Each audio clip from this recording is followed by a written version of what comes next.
Milanović. Ove večeri kazivat ćemo Milanovu poeziju, razgovarati o njoj, kao i o vremenu u kome je Milan živeo i stvarao. U to doba na vlasti bio jedan čovjek i on je bio na vlasti, dok ste mogli se setiti. Znači, uvek je bio na vlasti jedan isti čovjek. To je citat Gorana Bulatovića Manze, prvog bubnjara Party Breakersa, kada je govorio o Milanu i pokušao da rezimira situaciju. Onda je rekao nešto što sad želim da citiram, a to glasi: na muci se poznaju junaci, a i seljaci. To je fantastična sentenca. Ako to imate u svesti, onda ćete verovatno moći lakše da se izborite sa svim stvarima koje nas okružuju. Mi smo imali jednu situaciju da živimo u jednoj zemlji koja je bila prilično siva, prilično čemberna i prilično siromašna nekim mogućnostima. Jednoj zemlji koja uopšte nije bila onako kako je neki ljudi sad opisuju. To nisu baš bile zlatne godine. Čemer i jad, to je zapravo, odatle možemo da krenemo, lepo to Dragan spomenu, taj čemer i jad se nije pomerio nigde, da, iz vremena jednoumlja, u vreme vladavine jedne partije, u demokratsku kakofoniju u kojoj kultura opet ima jako mali značaj. Došao sam da te nosim, da se ne bojiš, da ne govoriš nema me, da zatvoriš oči i da ne zaboraviš reč po reč. Došao sam da te nosim u kuće mojih predaka, da ti pričam da noći nema da odustaneš, da želja i glad je vatra. Kako ste sedeli ovim kupolom, mogli ste da vidite prilično izvesno kako stvari idu do kraja života. Za mnoge ljude to nije bilo dovoljno i tražili su razne druge načine da se ostvare, da urade nešto sa sobom što je mimo pravila. I rock and roll je tu bio vrlo važna oslobodilačka snaga. Kakva je razlika između onog vremena i ovog sad? U nivou talenta verovatno nikakva, zato što talent uvek postoji, stalno ima talentovanih ljudi koji su spremni da taj svoj talent upotrebe za opšte dobro, da ga podele sa svima nama. Ali po pitanju prisustva talenta u javnosti, razlika je prilična. U ono vreme nije postojalo toliko TV kanala i bilo je relativno ekskluzivno pojaviti se na televiziji, pa ste imali određene kriterijume da ljudi koji se pojavljuju u emisijama kao što je recimo bilo Petkom u 22, koje većina vas, pretpostavljam, ne pamti, znali ste da će se tu pojaviti nešto što bi moglo da bude interesantno za kulturu. Tu su prošli i Idoli, i Šarlo Akrobata, i Električni orgazam, i naravno Katarina II, Katarina, svi ti bendovi koji su bili značajni u to vreme kada je koncentracija talenta u bivšoj Jugoslaviji, a kasnije u Srbiji, bila zaista neverovatna. To je bio jedan poseban trenutak. I ta druga polovina 70. godina u kojoj se pojavljuju ljudi o kojima govorimo, između ostalog Milan Mladenović na telesnoj sceni, bila je prilično zanimljiva. Malo jedan dašak liberalnijeg vremena nas je zahvatio tokom 70. godina, moglo je malo da se putuje više, malo su ljudi mogli da vide više šta se dešava u inostranstvu, da donesu neke ploče, da uporede kako u nekim drugim zemljama i da vide kako stvarno stoje ovde kod nas.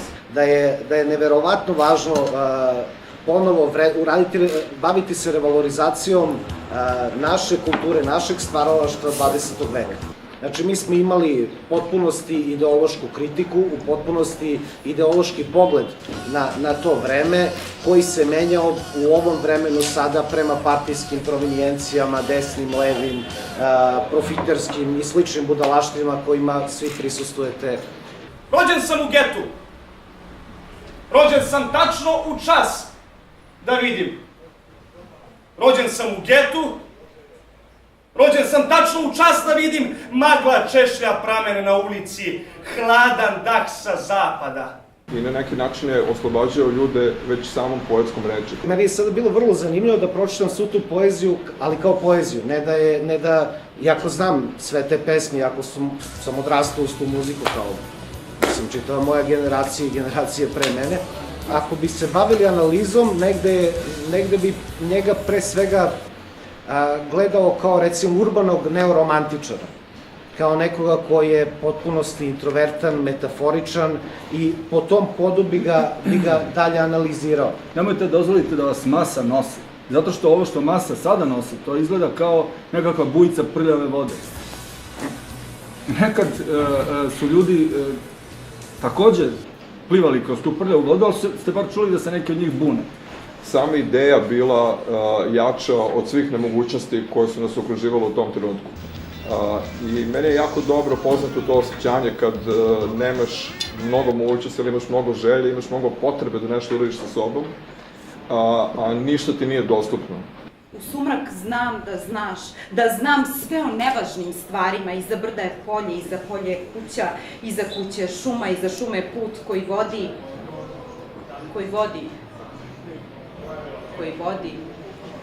vodi do tebe.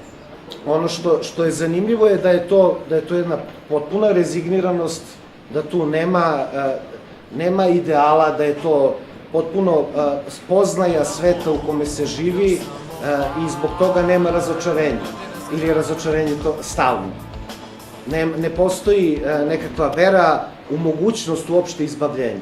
Zato što je uspeo da u turbulentnim, teškim, gotovo nemogućim okolnostima, sličnim ovima u kojima i danas živimo, ali ipak još turbulentnijim, zahvaljujući spletu okolnosti, bude najbolji u onome u čemu je bio dobar u svakom trenutku i da bude u autorskom i umetničkom, pa samim tim onda i u ljudskom smislu, nepotkupljiv. Ta vrsta nepotkupljivosti treba da bude primer svakome od nas. Ne dozvolite da vam niko govori, ako se budete bavili bilo čim u životu, da treba da snižavate kriterijume da biste se dopali većem broju ljudi. Jer to jednostavno nije istina. Oni su vezbili na akademiji i u jednom trenutku su 87.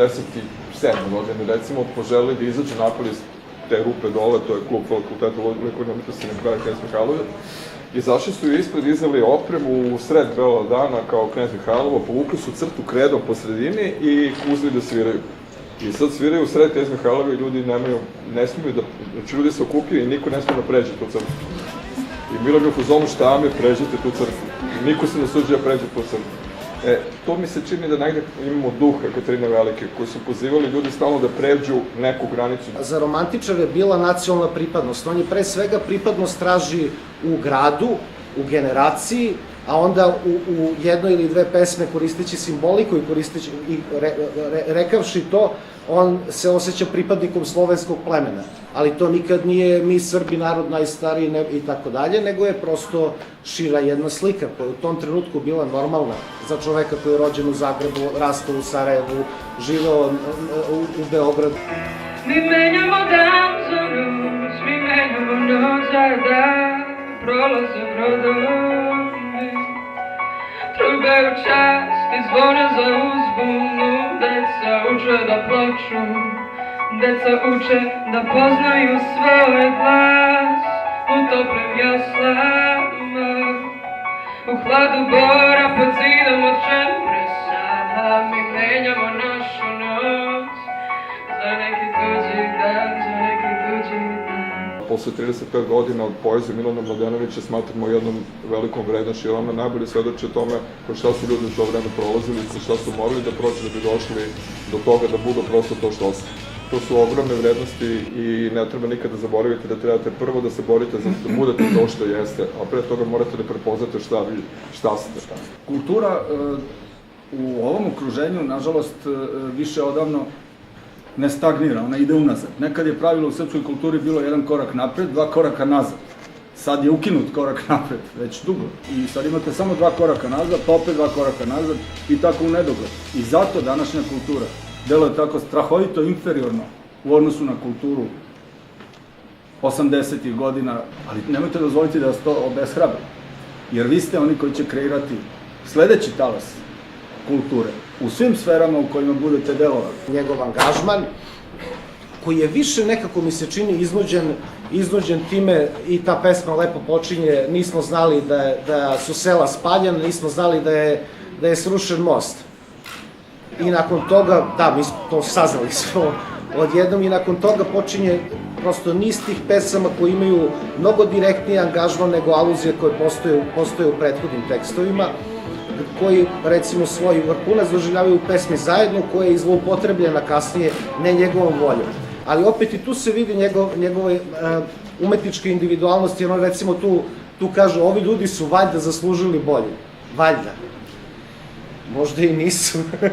Možda su ti ljudi zapravo ti. I to je ono što njega čini do kraja umetnika, on se ne uklapa u te tokove. Katarina je verovatno najbolji, ako ne jedini primer grupe koja je toliko vredela, a koja je uspela da postigne tako mnogo, ne menjajući ništa u svom konceptu.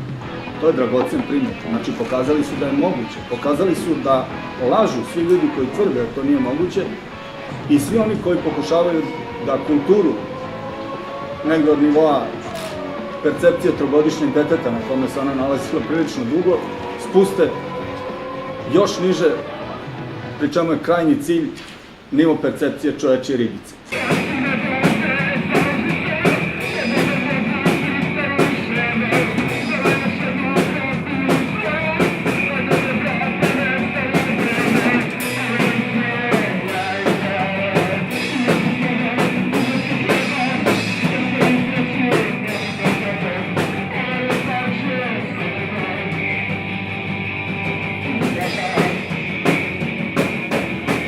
Kako je direktno na vas uticala grupa EKV? Da li vam je promenila život?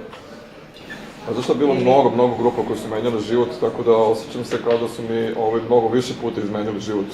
Mislim, razni bendovi koji su postali u to vreme i to je lepota ovog čime se ja bavim. Sherlock Robot je jedna od najboljih sastava koji su ikad postali kod nas i ta ploča je svakako jedna od najboljih ploča koji su ikad dobili u Jugoslaviji.